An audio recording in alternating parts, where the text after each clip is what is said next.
We'll have a few opening comments and take your questions. Reminder, no live streaming, please.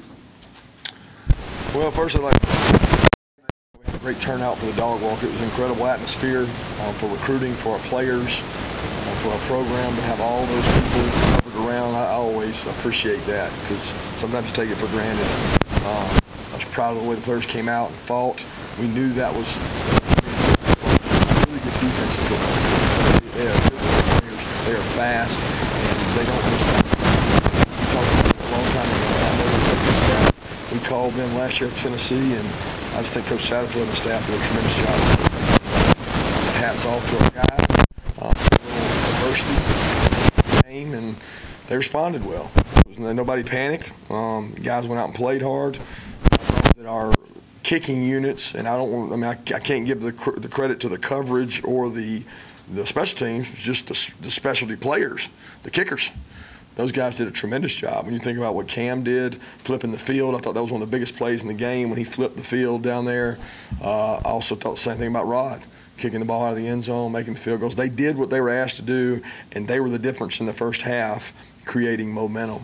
So I thought that was really big. I thought Sony's draw play that we busted out after they jumped off sides was a huge momentum change in the game. So we had some undisciplined penalties, a little disappointed in the penalties, but we'll get to work on those. We had some players do some good things. I thought defensively they played really hard, but we have got to get better. We have to get more players that can play winning football, and we're not where we need to be yet in regards to that. I'll open it up for questions. Kirby, did you make an adjustment on the running game in the second half? I know you had like 94 yards at halftime. I think it's 241. You started hitting some bigger I think they just got a little bit more tired because I'll be honest with you, they got a good defensive front. Not a whole lot different than we did because you got to be patient with the run game. All right, it's tough to run the ball at times. I don't care who you are. It's tough to run the ball. And we stayed with it. We were committed to it. We talked about chopping wood, and we said if we chop wood long enough, it'll pay off for the kids. And it did in the second half a little bit. Kirby, the status of Jacob Eason and the job Jake did and Preston to do. Well, first of all, we want to think about Jacob and his family and his parents. And I know them really well, and I know they're concerned. He's got a sprained knee, so right now we don't know the extent past that. We don't know how long. We'll know a lot more tomorrow. But I hate it for Jacob because he had a really good camp and he's worked really hard, but we don't know how long it'll be. Jake Fromm, I thought he did exactly what I thought Jake Fromm would do. There's not been a moment that's too big for Jake Fromm since he's been a little kid. I mean, he's always been that way. He played in our scrimmages just like he played out there. You know, he knows how to manage the game really well, and he got some tempo things going there when we were able to hit some plays, and it gave him a little juice and momentum, and he did what he does best. I thought Jim did a nice job handling the game with Jake in there. You know, that's what you have to do. You have to have a plan for each quarterback, and that kid took reps all week, just like every number 2 quarterback does, and he was prepared to play.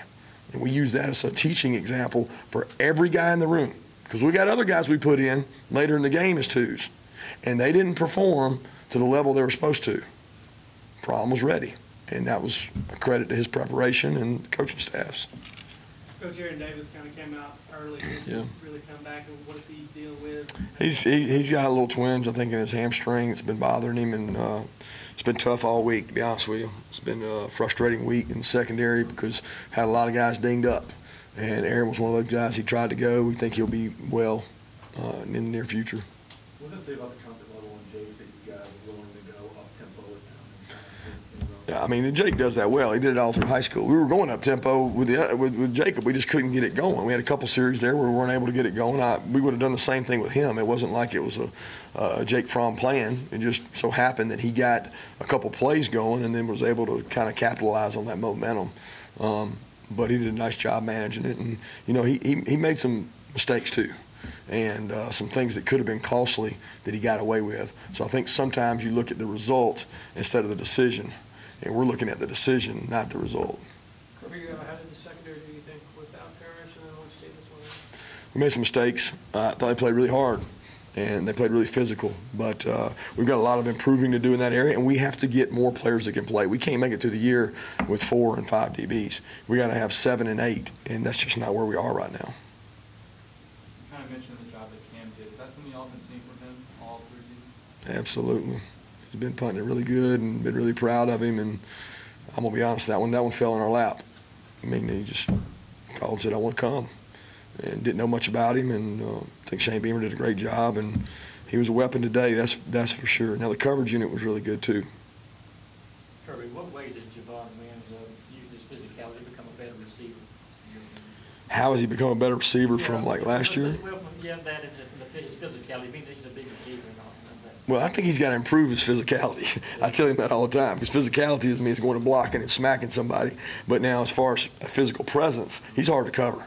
I mean, our DBs will tell you he's a big man. He can go up vertically and get the ball. He does a good job of that. But physicality becomes by putting your hat on people, and that's what I'm on him about all the time. But I will say this: I saw him a couple times, and I saw Terry on 2 long runs by Nick get good blocks. I'll tell you another thing: number seven out there on offense, he knows how to block. Go watch that tape. Number 7 made me proud because he carried the ball his whole career in high school. He came in here tonight and he blocked people. He didn't care what his role was. He was happy that he was helping those other running backs get yardage. And when you got that kind of camaraderie, it's a special deal. Did you know that about him when you were recruiting him? I didn't know that. I knew he could carry the ball good. I still like him carrying the ball, but I know he can block too. But considering everything Trent Thompson went through this offseason to kind of come out there and have the game he had, sure it wasn't perfect, but Yeah. I mean, he flashed and did some good things. How does that, how do you feel about that and how far he's come to be where he is today? Well, I'm proud of Trenton. You know, he's been through a tremendous amount. He's worked really hard. He's got to continue to improve. Trenton is a guy that historically has played better in games than he has in practice, and I want him to become a better practice player and more consistent. But we'll watch the tape. We'll evaluate it. I definitely think he's a hard guy to block when you ask other teams because he's got elite quickness. But I'm proud of Trenton. What's your assessment of Richard LeCount's play tonight? Well, Richard is one of my favorites to coach. He's very passionate, and I get very upset and distraught with Richard at times and probably need to lay off him, but he loves the game. It never bothers him. He plays with great emotion, but he's got to play with a little more discipline, and that's what I call rat trap. I mean, he's had 2 scrimmages where he went rat trap. He went less rat trap today, but we need him to be a solid player that plays with discipline to go where we want to go defensively. We are just kind of going on thin ice on defense right now from a depth standpoint. Did he blow an assignment? You got a little fired up with him in the first half. A couple times. He blew one in warm-ups that I almost lost my mind over, but I guess warm-ups doesn't count. You mentioned being happy with Jim Chaney's call after the injury. I did not say that. Don't say that. And it's not true because you're saying that I wasn't happy before the injury, right? Well, you said you thought Jim did a good job. I thought Jim did a good job the whole night of managing that situation with Fromm. Well, Okay. I'm just curious, when the trainers are around Easton on the field, is there ever any thought in your mind you've got 2 senior tailbacks, take a more conservative game plan the rest of the way? Well, I would think that, except for the team we're playing is really good at stopping the run. So it doesn't matter who you have back there. You can have 6 great tailbacks. If you don't block the ones in front of them, the 6 tailbacks don't do great. You know what I mean? So we got good backs, but these teams got good fronts too. And we're going to get more and more physical up front. We're going to have to wear teams down, and we got to be able to throw the ball, guys. It's the bottom line. And Fromm can do that. Fromm's not afraid to throw it. How about the rhythm of the offensive line? Yeah, we made some changes there, mixed some guys in, and continue to do that until we find the right combination. Those guys do it throughout the week, and it also helps to keep guys fresh. We had a couple guys get tired out there in inside positions, so we were able to play more guys. We got to improve in that area. No doubt we're going to play better fronts than what we played today. Now, they were good. They were quick. They were different. But we're going to play teams that are, as good as those guys. Was there an offensive line unit that you saw that it sort of stood out to you? I can't answer that, I'll be honest with you. I was so busy worrying about what we were calling, I'm not thinking about who the guard was, to be honest with you. I watched the tape and evaluate it, but it wasn't like, oh, we got hot all of a sudden when this unit was in. Had a lot more to do with the fact that we were wearing them down, and less about who was in. Coach, so I know that you've been able to take a look at everything yet, but in terms of the defensive line and the defensive front 7, I mean, how do you feel like that unit kind of stymied Appalachian State's offense in terms of front game? I thought they did a good job of that. I mean, to be honest with you, the Appalachian State's offensive line was overmatched.